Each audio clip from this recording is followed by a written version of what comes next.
আল্লাহর গোলাম নবীর উম্মতের দল সময়ের চাকা ঘুরে ঘুরে মুসলিম মিল্লাতের নিকট আবারও চলে আসতেছে পবিত্র ঈদুল আজহা। আর মাত্র 2 দিন বাকি জিলহজ মাস শুরু হয়ে যাবে। জিলহজ মাস শুরু হয়ে গেলে আর মাত্র 9 দিন বাকি থাকবে পবিত্র ঈদুল আজহার। সামনে কুরবানির ঈদ। যাদের সামর্থ্য আছে তারা তো ঠিকই কুরবানি দিবে কি দিবে না।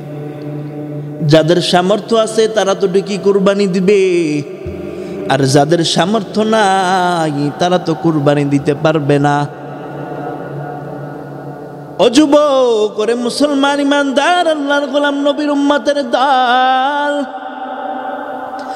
এমন একটা আমলের কথা বলে দেব, যে আমলটা যদি করতে পারেন তাহলে আল্লাহ পাক রব্বুল আলামিন আপনার আমল নামার মধ্যে কবুল কুরবানির সওয়াব দিয়া দিবে। মুসলমান ইমানদার আল্লাহর গোলাম নবীর উম্মতের দল মুসনাদে আহমদ শরীফের হাদিসের মধ্যে বর্ণনা হয়েছে, যে ব্যক্তি কুরবানি দিবে কোন জায়গায় পাওয়া যায় কুরবানি দেখ অথবা না দেখ, জিলহজ মাসের 1 তারিখের আগে অর্থাৎ জিলকদের শেষে,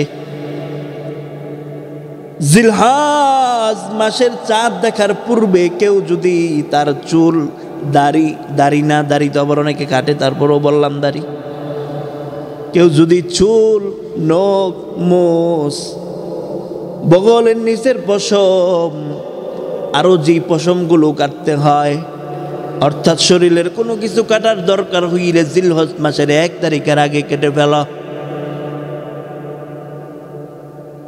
এই জিলহজ মাসের 1 তারিখে চাঁদ ওঠার থেকে নিয়ে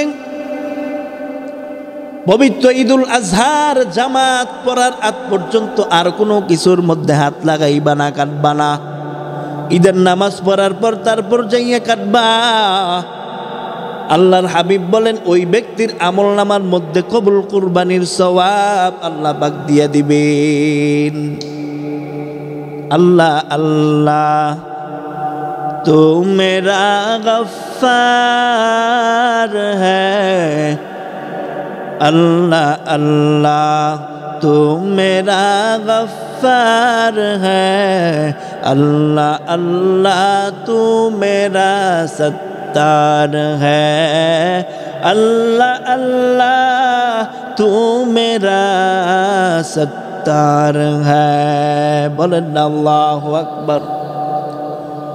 अरे मुमिन, এই সামান্যটুকু আমল, সামান্য 9 দিন যদি চুল দাড়ি নখগুলো যদি আপনি না কাটেন, তাহলে আল্লাহ পাক রব্বুল আলামিন আপনার আমল নামার মধ্যে কবুল একটা কুরবানির সওয়াব দিয়া দিবে।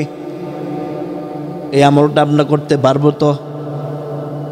আল্লাহ পাক আমাদেরকে করার তৌফিক দান করুক।